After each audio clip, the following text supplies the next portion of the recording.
Assalamualaikum warahmatullahi wabarakatuh. Welcome back to my YouTube channel Blue Team. Oke, di video sekarang di segmen Baris Bahas Residipis, saya berkunjung langsung ke kediamannya Bapak Roheng Ciwastra. Nah, buat kalian yang request Bapak Roheng Ciwastra nih, sekarang saya hadirkan langsung khusus untuk kalian di Baris Bahas Residipis. Sebelum lanjut ke videonya, sebelum lanjut berbincang-bincang bersama Bapak Roheng, saya kasih waktu 5 detik buat kalian yang belum subscribe dulu channel YouTube Blue Team, dimulai dari sekarang. 5, 4, 3, 2, 1. Gaskeun bahas residipis bareng Bapak Roheng Ciwastra. Assalamualaikum Pak Roheng. Waalaikumsalam. Sehat? Alhamdulillah sehat.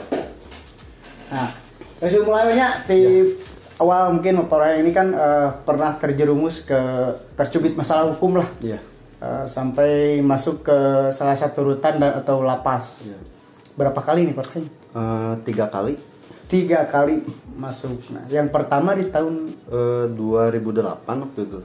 2008 kasus 2008 bener. 2008 Kasus 351 di ini apa SMA 5, dekat SMA 5. kasus 351 gelut lah, bertarung bergulat demi harga diri. Nah, ketangkap di polsek mana nih Pak? Atau bukan ketangkap atau nyariin diri nih? Bukan, waktu itu tuh lari keluar kota ke Garut. Sempet kabur lah. Ke pesantren daerah Sarpendey. Nah, di sana tuh dapat 2 minggu lah, 3 minggu pesantren. Nah, waktu hari Jumat masih ingat. Hari Jumat waktu Jumatan ya biasa beres Jumatan ya salam-salaman gitu, pergi malam lagi ngaji, tiba-tiba ada yang ngetuk pintu Di daerah Garut. di daerah Garut di Sarpendey. Ternyata yang waktu siang beres Jumatan salaman sama saya, ternyata itu polisi. Ya, ketangkap di sana di Garut di Sarpendey. Lanjut. Kalau yang keduanya itu yang waktu ada bukan musuh ya. Kalau sekarang lebih ke Ripal. Ya, Ripal. Nah, ini yang pertama dulu, kemana lanjut kemana ini? Lanjut langsung ya ke Polrestabes. Polrestabes. Ya, Polrestabes. 2 bulan langsung dioper ke Waru. Di Waru 2 bulan, vonis cuma sebentar sih, 4 bulan. 4 bulan. Ya, alhamdulillah. Nah, selama 2 bulan di Polres, ini di Polres Jalan Jawa kan? Ya, Polres Jalan Jawa. Gimana nih? Pertama itu kan awam. Iya, awam. Ya udah mah kan Dan mah pasti posisi masih kecil, baru lulus SMA. Jadi otomatis kan ya, iyalah kumaha kaget lah. Kaget. Gimana ada yang bisa diceritakan untuk di Polres? Soalnya saya juga pernah mengalami untuk di Polres. Haridang Ya, gitu kan. biasanya saya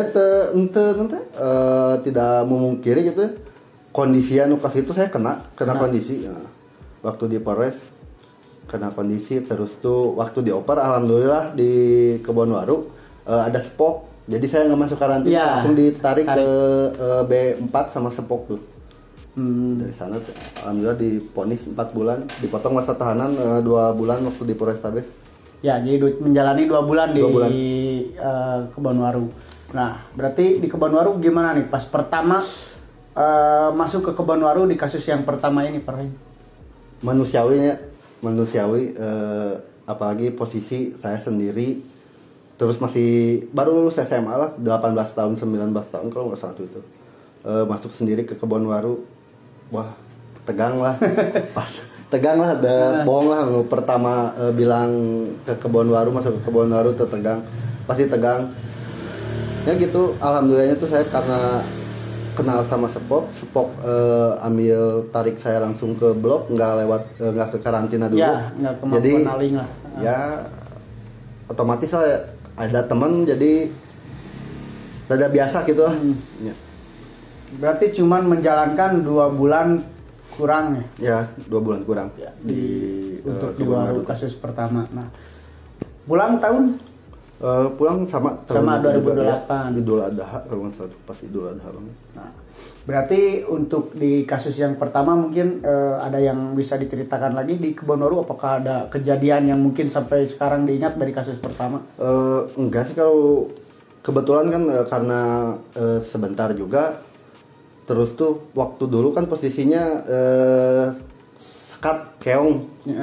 Jadi yang di luar tuh cuma korpe, Jadi kita kalau mau ke kantin juga paling beli nyuruh ke korpe. Kalau mau keluar juga paling biasanya tuh sore kalau dikeluarin beberapa setengah 1 jam nggak tahu berapa lupa lagi lah gitu waktu dulu tuh. Oh, jadi masih ketat lah. Iya masih ini. Bisa di luar cuma RT sama korpe biasanya tuh. Oh, iya. Nggak ada soal kalau kejadian soal berantem atau gimana? Nggak ada sih. Nggak ada. Nggak ada. Oke, lanjut kita ke kasus yang kedua nih. Kasus yang kedua ini sempat viral dan emang booming. Yang kasus kedua. Kasus apa nih? 170 Junto? Junto 351 cuma korbannya meninggal ya. Dan di sini juga semoga korbannya diterima di sisi Amin, Allah amin, Subhanahu wa amin. taala ya. Terus ya ngobrolin kejadiannya. Boleh, silakan. Jadi kejadiannya kebetulan saya berada di satu organisasi Ya. organisasi ya EKTC. Waktu itu perayaan Persib juara. Ya. Kebetulan saya ngerayain lah Persib juara sama anak-anak di Supratman. Tadi waktu di Supratman, anak-anak yang di rumah saya ada yang nelpon, rumah diserang katanya tuh. Atau ada bukan diserang ya, lebih ngelewat, teriak-teriak lah, ngejek-ngejek. Nah gitu saya pulang, ditungguin nggak ada. Saya pergi agak ke depan. Udah gitu, kebetulan mereka datang pakai kol buntung. Satu kol buntung tuh isinya tuh berapa orang yang waktu sidang tuh? 23 orang kalau nggak salah tuh. 23 orang Ya, satu mobil. kalau nggak salah 23 orang. Udah gitu ya Masa-masa emosi ya, ya. belum bisa nahan emosi, belum ya jauh dari dewasa lah. Ya. Itu tuh tahun berapa sih, Pak? Tahun 2012 ya. 2012 kan Ya, pas 2012 Persib ya, juara. pas Persib juara ya benar. 2014 ya. Persib juara. Itu juga waktu ya udah gitu berhentiin kol buntungnya kebut kayaknya mah panik lihat anak-anak. Nah yang di belakang beberapa orang 5 orang lah jatuh. Nah itu yang jatuh itu ya salah satu korban yang meninggal gitu. Terus tuh udah gitu kejadian larilah saya tuh ke rumah teman, lihat waktu dulu tuh zaman BBM. Ya. Lihat ada di status teman ada yang bikin statusnya almarhum meninggal. Nggak kepikiran itu almarhum yang waktu malam tuh ternyata almarhum.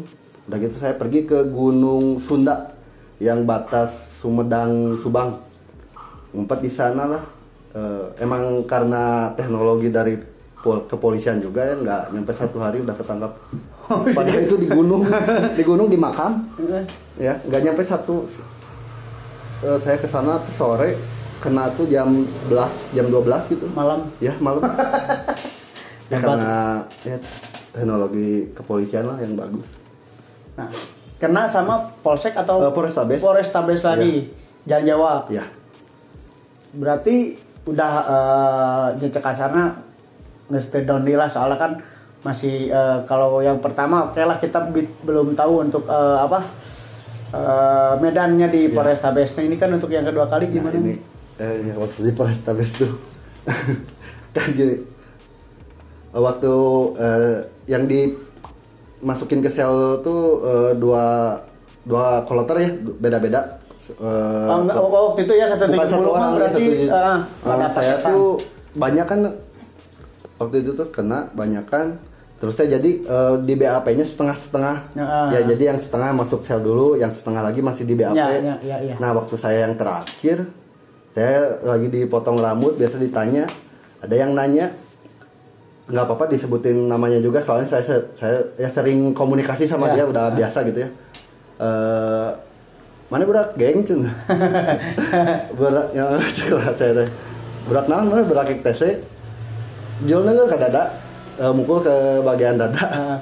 Nah bener cen aing ge budak EKTC gitu. Aing budak EKTC Karawang gitu. Pajar namanya tuh. Udah gitu, ya bener cen salah ngaran maneh Arijal. Waktu itu tuh ketua kota Bandung teh BJ. kayak kuaing ditelepon lah si BJ. Bukan, iya bener BJ. BJ Bella. BJ udah bukan Bella. Oh ya. BJ udah gitu ditelepon lah Bella BJ tuh sama Pajar tuh. Iya. Kenal jeung si Arijal tuh. Itu masih roheng ketua Ciwasra. Akhirnya nu tadina nya ini gitu karena dia udah lama mungkin di Polrestabes. Jadi ya biasa. Ya menjadi baik lah karena satu organisasi juga. Berarti pada saat itu 170 itu banyak kan 10 orang ada? 11 kalau nggak salah. Bukan. Ya 10 kurang kalau lupa lagi kayaknya. Ada. Enggak nyampe kan? Enggak nyampe. Ya, lupa lagi. Udah lama karena ini kan sisi jelek saya, ya. Jadi saya juga nggak mau diingat-ingat lah. Nah, cuma jadi bahan cerminan buat kedepannya lebih baik. Betul. Nah, berarti tetap di Polres 2 bulan di Polres. Di Polres 3 bulan. Wow. Ya kebetulan waktu itu tuh ini ya udah gitu ya sama Pajar itu tuh ditanya ya saya udah gitu. RT-nya tuh ada orang Papua kalau nggak salah Moses namanya tuh. Dia dari semua ini tahanan ada 40 berapa gitu. Nggak ada satupun residivis di sana di Polrestabes. Terusnya sebelumnya tuh RT-nya tuh Boski. RT-nya tuh Boski. Boski itulah nelpon ke RT si Moses tuh. Itu roheng cenah nya sa organisasi jeung urang kade dia kan dan Moses juga pertama nggak tahu saya residivis pas jadi tahu jadi dia masalah kondisian saya juga ngikutin aturan ya. Minta kondisian sama saya kasih kondisiannya anak-anak tuh kalau nggak salah tuh ngasih 1,5 juta gitu saya ngasih saya enggak kalau anak-anak kasih kalau nggak satu cuma Moses dioper ke Kebonwaru ganti sama RT baru. Nah RT barunya tuh ya baru masuk ke dalam diambil lah sih tadinya tuh uang anak-anak tuh nggak akan dikasihin cuma dia ambil terus dia dioper ke Kebonwaru pas di Kebonwaru bukannya saya ini ya iya mah aing gitu anjing duit kadikeun deui orang lain bukannya ngebahas masalah yang udah di Polrestabes ya cuma saya minta kebijaksanaan buat anak-anak kan bukan 1-2 orang gitu ya banyak anak-anak cuma dia kekeh lah mintanya segitu ya udah tapi pas di Kebonwaru alhamdulillah dibalikin lagi diganti lagi ya digantiin lagi soalnya ketemu kan di Kebonwaru ya ketemu terus tuh di Polrestabes juga saya tuh udah gitu jadi RT tuh 2 bulan gitu ya 2 bulan. Oh sempat jadi RT di Polrestabes. Ya di Polrestabes 2 bulanan lah. Soalnya saya 3 bulan kita hampir 3 bulan lebih di sana tuh. Karena banyakan dan si korban pun lewat jadi lama di Polres. Ya di Polres ya karena harus melengkapi BAP mungkin atau apa buat kelengkapan ke jaksa. Jadi ya 3 bulan. Ada cerita apa lagi nih selama 3 bulan Parohing di Polrestabes? Untuk di Polrestabes waktu itu tuh pasti di RT emang geus genah we lah. Ya, posisinya udah nyantai sih. Cuma waktu itu tuh pernah ada kasus penggalian pencurian kabel Telkom. Itu tahanannya tuh nyampe 15 orang kalau nggak salah tuh. Nah, ngabring ada kan di sana tuh ya RT sayap lah.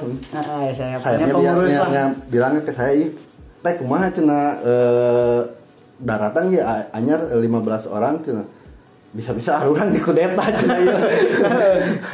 Sekarang anyar nyata jalanan lah cenah itu di dia kan kebetulan di sana tuh yang resi itu saya ada almarhum Rian yang waktu itu meninggal di lapas Garut kalau nggak salah tuh almarhum Rian saya tuh Odi juga Iqbal ya udah di ini ternyata pas datang wah itu jarangkung gede lah muncul bahasa doang jarangkung gede bapak-bapak hungkul pas saya suruh push up squatnya bukannya ngelawan malah malah malah nurut.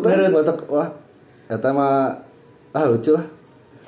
di hati sih nyama tertegak gitu ya. Kita meskipun orang lain tapi tetap itu orang tua, kita kudu ngehargaan kan lebih tua. Cuma posisi di sana juga saya kan ditekan, betul, harus iya si Barade lah tanya. Iya, Barade itu per hari itu keluarin teh hampir 500 mah, hampir berapa ya, karena yang jaga piketan pun kan iya jajan kan ke Barade. Iya.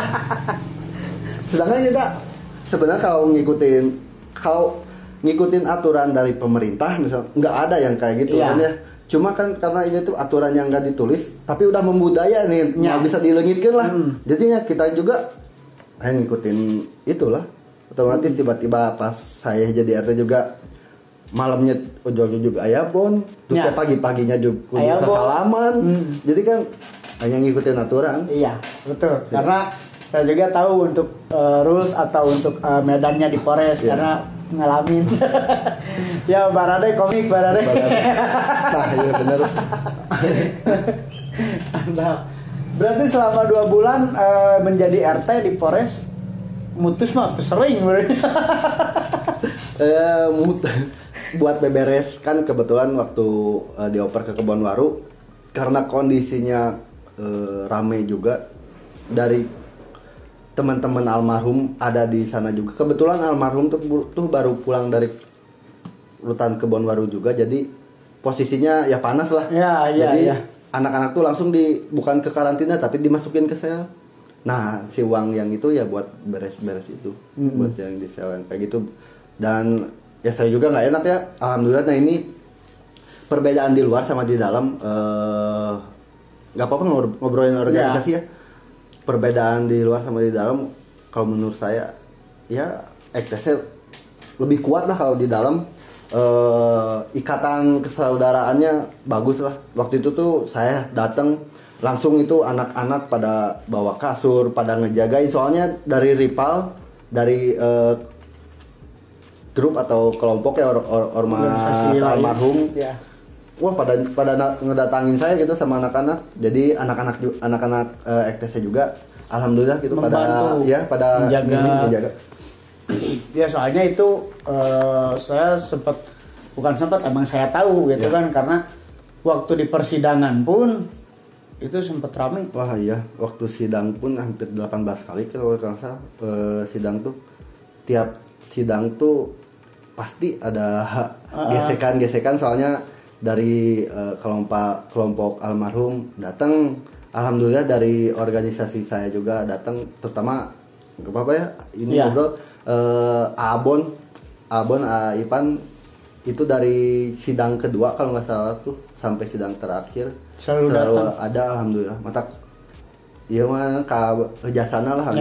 Banyak kakak-kakak saya juga yang lain pada datang, saya nggak ngelupain itu. Cuma kalau untuk Aipan ya tiap saya kena susah, tiap saya ada kejadian ke dalam, waktu pertama juga cuma Aipan doang yang nelpon Heng kumaha sehat. Padahal cuma nelpon doang kayak gitu, tapi kan ada hanya gitunya. Dan ini ya buat anak-anak, bukan anak-anak, buat yang belum pernah ke dalam. Misalnya tuh punya teman atau saudara atau apa yang minta ke dalam untuk zaman sekarang, gak usah khawatir misalnya tuh udah terbuka duit atau kan kudu mere atau kumaha.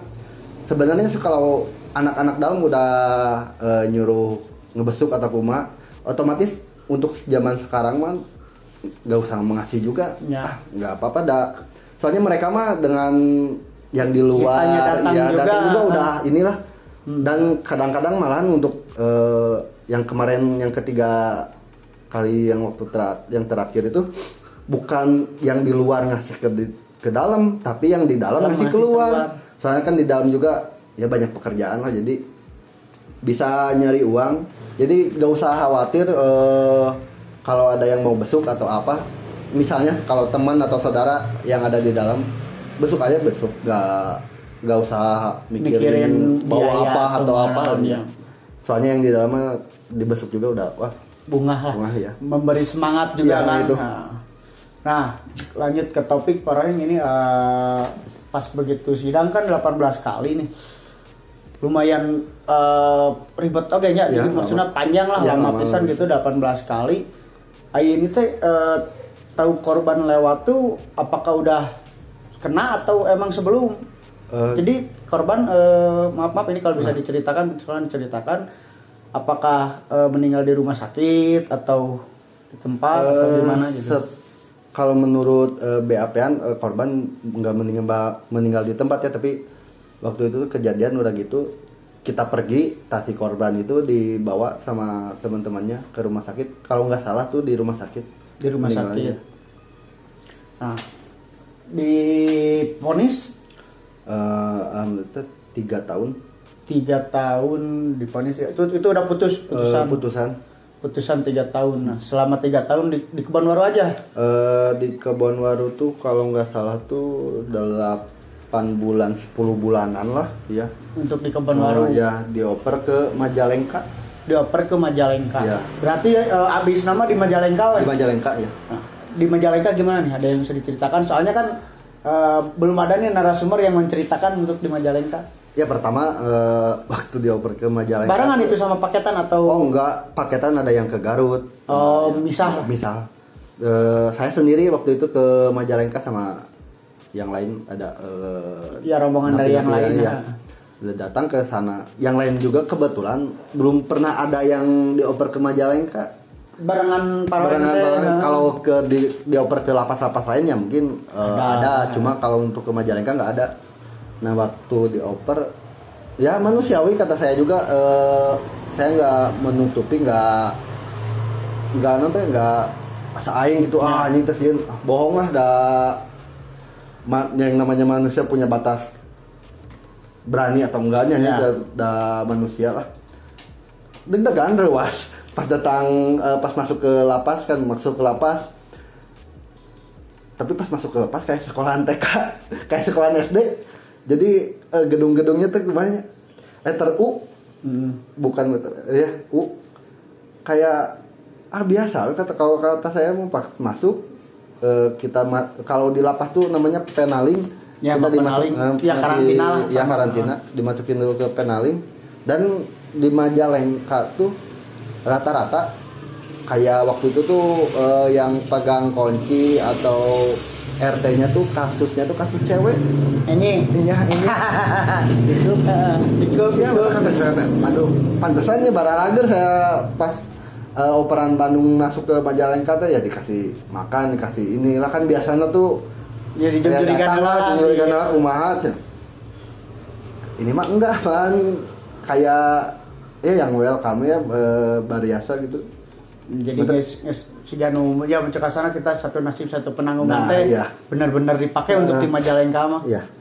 Mantap. Nah, pas begitu perkenalan nih di lapas Majalengka gimana nih Pak Rohing?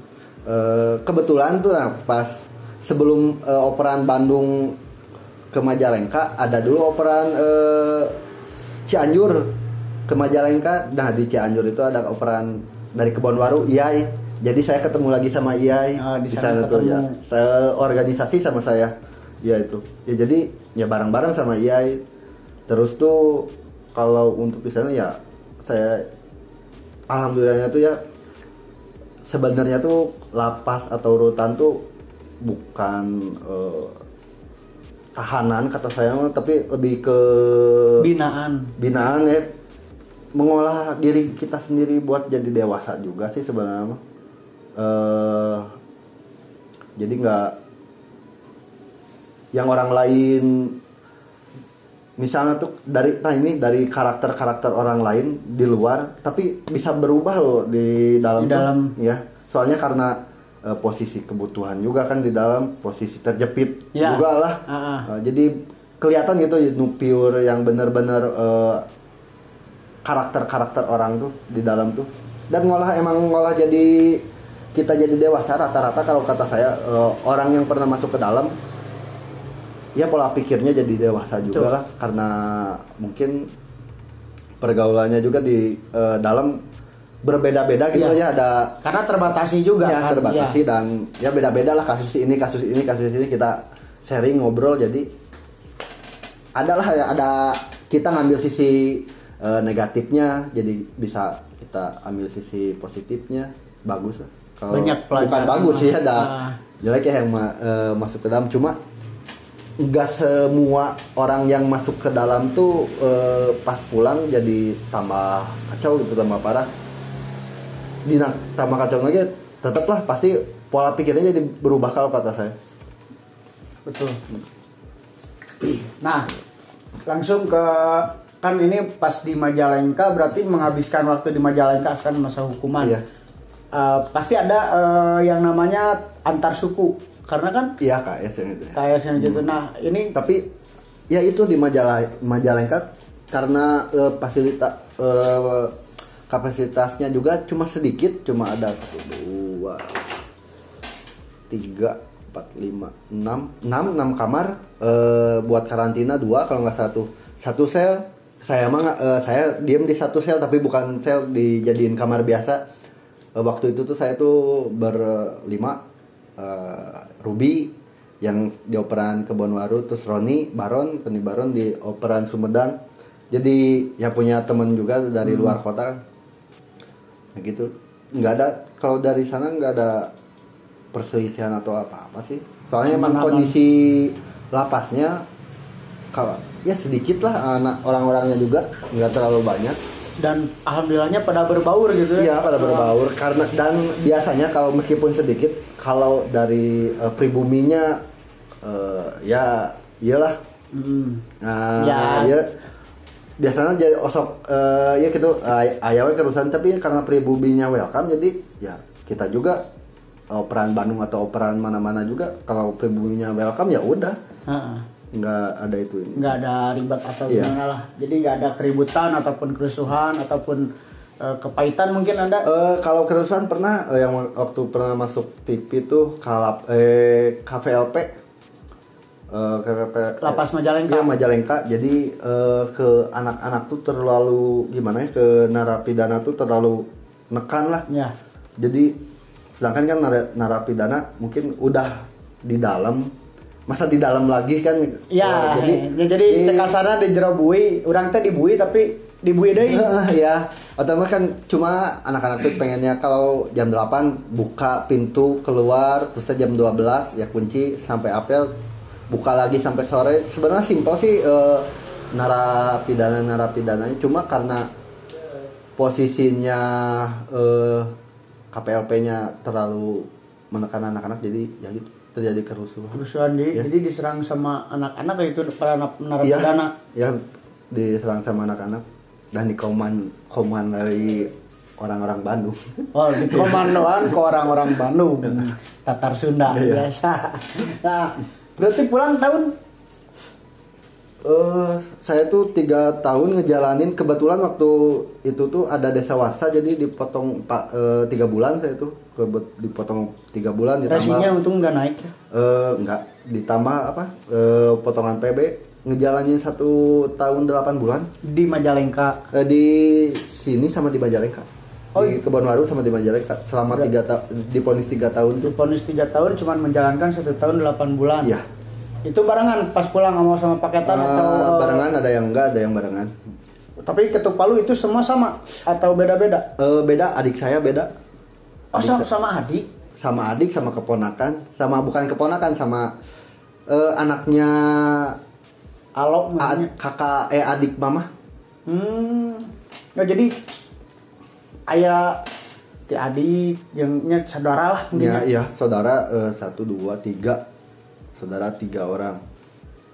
Dan kebetulan saudara yang satu lagi karena di bawah umur, jadi ada penangguhan.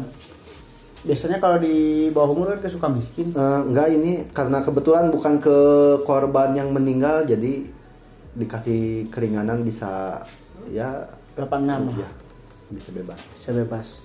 Berarti pulang tahun 2015-an mungkin ya? Iya, kalau satu saya lupa lah, pasti lupa lah. Nah, Masuk lagi tahun berapa? Masuk lagi kemarin ada perselisihan sama Kemarin tuh tahun 2020 atau 2019? 2018 2018. ya, 2018 waktu itu tuh adalah perselisihan sama organisasi lain Ya, karena tadi maaf saya potong Pak Roheng, karena tadi kan Pak Roheng pernah sempat bilang Pak Roheng ini masuk karena terikat keterkaitan dari organisasi. iya Tiap kali masuk kan? iya selama 3 kali itu semuanya ya berhubungan sama organisasi, bukan masalah pribadi atau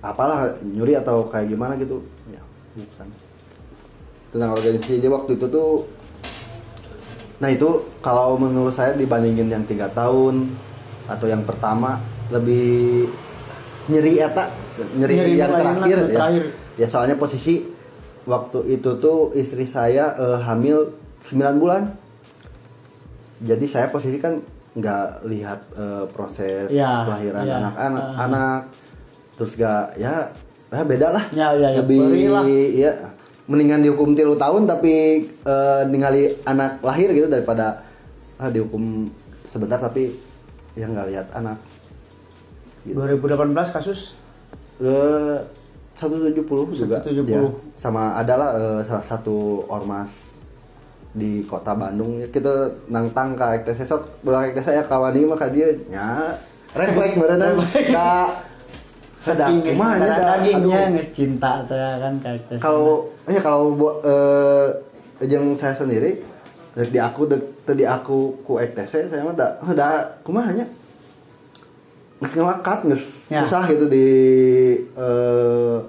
lepaskeun ngaranna EKTC nu komo keluarga sayanya Ciwasra, kalaupun misalnya saya di EKTC atau di Ciwasra karena permasalahan yang saya buat terus saya tidak diakui misalnya tuh ya, tapi kumaha susah udah ngelekat dan ini nyata ini buat nggak apa-apa buat ini ke organisasi saya silakan ya, buat ke organisasi saya juga jangan lihat dari permasalahan anak itu misalnya anak itu permasalahan mau masalah narkoba janganlah jangan itu dibeda-bedakan ya, jangan dibeda-bedakan mau itu narkoba mau curi atau apa ya, itu rekan kita saudara kita ya bantulah ya.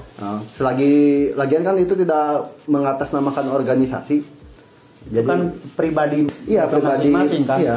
Karena kebutuhan kan, karena pergaulan juga kalau dari narkoba, jadi jangan salahin orangnya. Tapi kalau di saya di Ikatan Keluarga Besar EKTC Ciwasra filosofi ini lebih ke kekeluargaan. Jadi misalnya tuh mana bangsat, mana ranmor, mana bikin narkoba, nyahayu barengan yang orang ulah jauh di orang. Soalnya mun jauh di orang sieun orang lebih parah ya. Baru nu baru budak etana. Jadi bukan karena kan rata-rata biasanya orang lain saya mah naon tukang narkoba. Ulah jangan kayak gitu lah. Jadi pandangnya rada beda wae lah gitu. Rada beda. Kalau sama aja. Itu saudara rekan-rekan kita juga ya, masih satu keluarga lah ya. Gitu. Ya itu kalau nganggap itu keluarga kita ya kita bantu lah, mau kasusnya mah nomor berapa lah, yang penting itu keluarga kita bantu. Simbol atau slogan kuat dalam persaudaraan itu harus benar itu. Harus betul-betul, jangan memandang buruk karena dia kasusnya ranmor narkoba dan lain-lain. Apalagi kita tetap bantu lah. Apalagi nyampe karena kasusnya kayak gitu dicoret misalnya dari EKTC, aduh. Jangan lah. Itu masalah pribadinya, kecuali misalnya tuh jualan narkoba yang narkobanya jenis EKTC Ciwasra. Nah itu boleh dicoret juga, soalnya udah melibatkan organisasi. Ini mah udah mah enggak kan, harusnya tuh misalnya teman kita di organisasi udah mah terjerumus dia tuh pakai narkoba atau nyuri karena kebutuhan, terus tuh dari organisasi bukannya support tapi malah nyoret dia kan, waduh, jangan kayak gitu. Bisa jadi tim sakit hati teh gini gimana? Nah itu. Baik, aturun Parahin kembali langsung ke topik mungkinnya untuk yang kasus terakhir ini nih kenapa? Ya itu ada 170. salah satu ormas di Bandung ya teriak-teriak tentang EKTC ya refleks lah gitu. Jadi dipukulin ya gitu. Ongkos nantang tapi lapor polisi. Besoknya waktu besoknya tuh datang lagi kan emang mereka ormas ini mungkin ormas di Bandungnya salah satu ormas di Bandung yang ngaruh lah. Ya. Jadi ada kayak polisi datang banyakan. Udah gitu mereka datang kita siap-siap lah tuh. Kita siap-siap. Barang udah banyak lah. Udah siap pul. Teh yang datangnya polisi bukan dia. Belum lah. Jadi orang teh nggak siap. Daya bejarek datang deh. Datang lagi. Nggak siap pas rek. Pak. Oh itu. Dan itu juga sama adik sama keponakan juga tapi keponakannya jagoan. Bisa akan itu kali ya. Jadi nggak kena. Nah, berapa bulan? Cuma itu 5 bulan. Ke Polsek atau ke Polres lagi? Polsek Rancasari. Polsek Rancasari. Iya. Berapa bulan? 2 bulan. Iya 2 bulan. 2 bulan. Nah, ada yang bisa diceritakan untuk di Polsek? Kalau di Polsek ya gitulah. Kalau di Polsek biasanya nggak ada apa-apa, cuma ya itu kata saya waktu lahiran anak saya yang pertama, kebetulan saya masih di Polsek jadi rumahnya. Dan ini kebetulan saya juga minta doanya nanti hari Selasa istri saya ngelahirin anak yang kedua. Amin. Mudah-mudahan lungsur lancar. Amin. Doakan untuk para subscriber, untuk yang nonton, terutama yang request Paroheng, doakan semoga Paroheng juga panjang umur, sehat selalu, ageng rezeki. Nah, selama 5 bulan dioper ke Kebonwaru kan di Polsek 2 bulan nih. Iya. Di Kebonwaru berarti cuman 3 bulan. 3 bulan. Ya, di Kebonwaru ya wah eta mah asik deh, udah salah kan 3 kali gitu ke Kebonwaru. Nah, pertama masuk ke Kebonwaru gimana? Biasa itu mah iya mah saya udah tahu ya kan Nista Maju Utama udah ketiga kali, yang kemarin terakhir nggak akan nyampe lagi masuk ke dalam ya amit-amit. Cuma yang kemarin karena udah 2 kali gitu ya biasa aja masuk ke dalam juga. Udah gitu ya posisi anak-anak juga di Kebonwaru ya itu kata saya juga ikatan di Kebonwaru di dalam sama di luar. Anak-anak EKTC lebih bagus di dalam karena waktu saya datang juga anak-anak tuh ya pada ngasih rokok karantina teh ya lebih kuat lah persaudaraannya kalau untuk di dalam. Dan bahkan bisa sama maaf ya Pak, untuk saya juga waktu di Polres kita bisa duduk bareng sama rival-rival kita. Ya malah itu bisa tukar baju. Waktu ini cerita ya. Waktu itu tuh waktu pertama robot yang waktu itu di ini channel ini. Oh iya. Obot tuh kan waktu kasus dulu tuh ini ya saudara saya, adik saya lah. Jadi Obot tuh nyari orang, pas nyari orangnya nggak ada, tapi adik saya Dio bener ada madep mereka mainnya nyamperkeun mau bawa Obot mau bawa barang oke nyamperkeun ya Dio posisi nggak bawa apa-apa mereka jadi kena, tapi ya itulah mental Dio emang bagus. Udah gitu ya udah dihukum udah gitu beres. Terus kemarin ya sama anak-anak lagi juga kebetulan bareng kan sama saya Obot tuh. Kalau ketemu di Kebonwaru ketemu pas ketemu masih ingat saya pagi-pagi jam 7 Obot tiba-tiba datang ke kamar heng saya keluar naon tuh iya ngopi ayo ngopi jadi mungkin Obot juga ayam berennya anjing aing ka baru rek teh Ciwasa kumaha berenan ayah kakek saya juga sama, apalagi kan waktu itu ke Dio terus ke anak-anak pelajar juga. Cuma pas posisi di dalam ya itu rumahnya bukan saya nggak bela ke anak-anak, cuma kita juga menyesuaikannya di posisi di dalam kayak gitu robotnya bagus, ya saya juga bagus Iya. lah. Banyak soalnya bukan cuma saya, kayak udah gitu saya pulang terus obat dioper ke Garut. Ada di Garut, ya angkatan saya nungguin obat. Pas ketemu, pas video call sama saya, kakak main drone yang obat kumaha gitu. Dan kata saya teh, ya saya juga udah bilang ke teman saya, nya sok panggih heula, dan geus panggih mah heda rivalitas di luar teh jadi duduluran, orang teh di jero teh jadi sebenarnya amun adep nyatukeun opat geng lah, opat geng opat ya elemen dia teh. emang di dalam memang nyatu. Masalah-masalah yang di luar disisihkan dulu. Iya.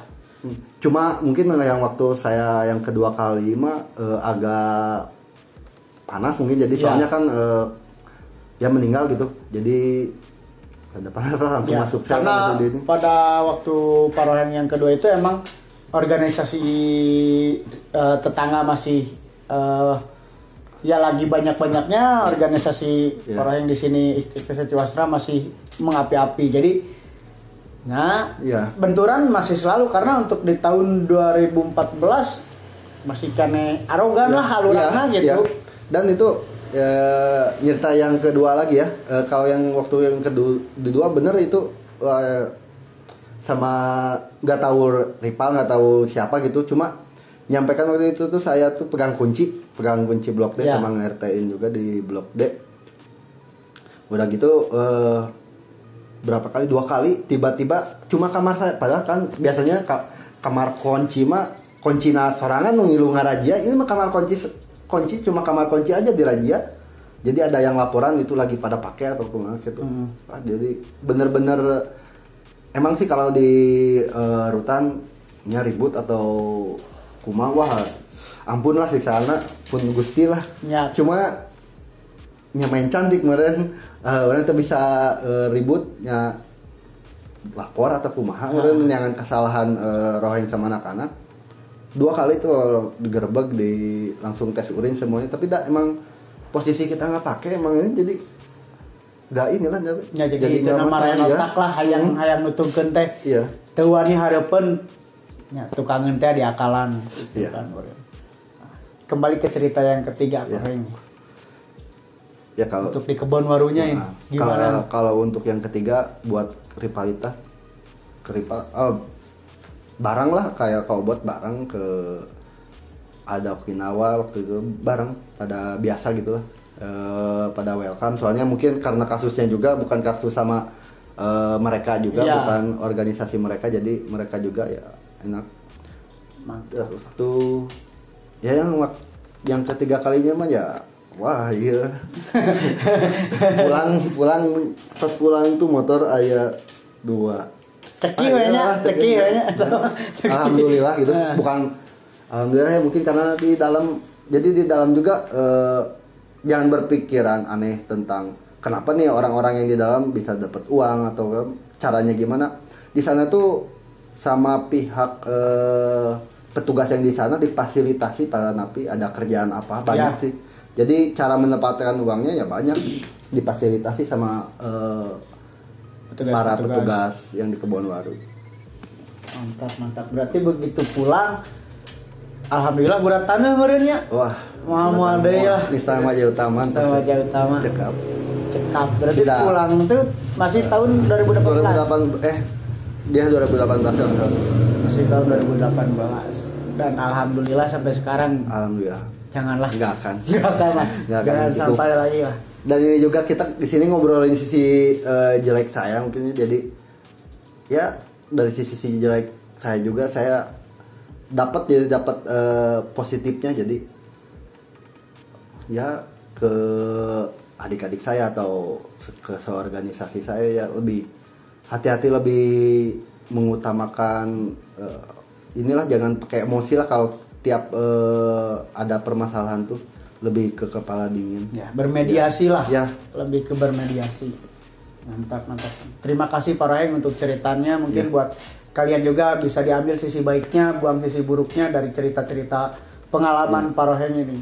Nah, sekarang kita langsung ke pesan-pesan moral atau edukasi mungkin dari seorang Paroheng untuk subscriber yang nonton. Ya jadi buat semuanya ya Blue Team ya jangan memandang orang-orang yang keluar dari lapas atau rutan itu jadi jangan mandang negatif lah. Mungkin ada yang kasus pencurian yang kayak gitu, mereka juga nggak akan nyuri kalau dari pemerintah, dari dari dianya sendiri punya kerjaan. Mungkin karena faktor ekonomi banyak, jadi jangan memandang jelek orang-orang yang keluar dari lapas atau rutan lah. Terus kalau dari narkobanya juga ya itu pergaulan lah, mungkin ya pergaulan dia juga. Dan sebenarnya tuh harusnya ya kalau menurut saya, nah ini mungkin kayak Kang Heri Coet ya itu kan bagus ya. Jadi anak-anak yang keluar di fasilitasi kerja ya. Di Yayasan Airan Insan Reseripis itu. Apalagi kalau sama pemerintah, harusnya pemerintah tuh bikin wadah, bikin apalah buat ngolah anak-anak yang baru keluar dari lapas atau rutan buat dikerja, jadi kerja apa atau keahlian-keahlian dari anak-anak itu tersendiri. Jadi kan kalau dia ada kerjaan nggak akan sih kalau kata saya, kalau buat nyuri atau narkoba, karena dia ada punya kerjaan, punya aktivitas, mungkin apalagi udah punya keluarga, jauh lah. Karena faktor sisi buruk untuk yang suka mencuri itu karena kebutuhan juga dan ekonomi. Iya. Kalau ekonominya bagus, udah pasti tidak akan. Iyalah. Iya, nah itu intinya jangan memandang jelek orang-orang yang kayak gitu. Sama aja sih sama kita. Bukan saya juga bukan ini yang nggak pernah ya kayak gitu, cuma saya lihat ke mereka itu juga sama lah ya, mungkin karena kebutuhan, karena faktor ekonomi tadi. Karena sebenarnya kalau kata saya ini ya pengelola pemerintahannya lah, kalau harusnya dari pemerintahnya gimana caranya memfasilitasi pekerjaan warganya. Kalau warganya punya pekerjaan, pasti nggak akan kayak gitu. Mantap. Terima kasih Pak Roheng. Bisa digarisbawahi untuk pesan-pesan moral dan edukasi dari seorang Pak Roheng. Pokoknya mah tetap dengan slogan baris, bahasa Resedipis ya Pak Roheng. Kopi pahit jangan diminum. Kami pamit. Assalamualaikum. Waalaikumsalam. Siap. Ya. Kopi pahit jangan diminum. Kami pamit. Assalamualaikum. Thank you.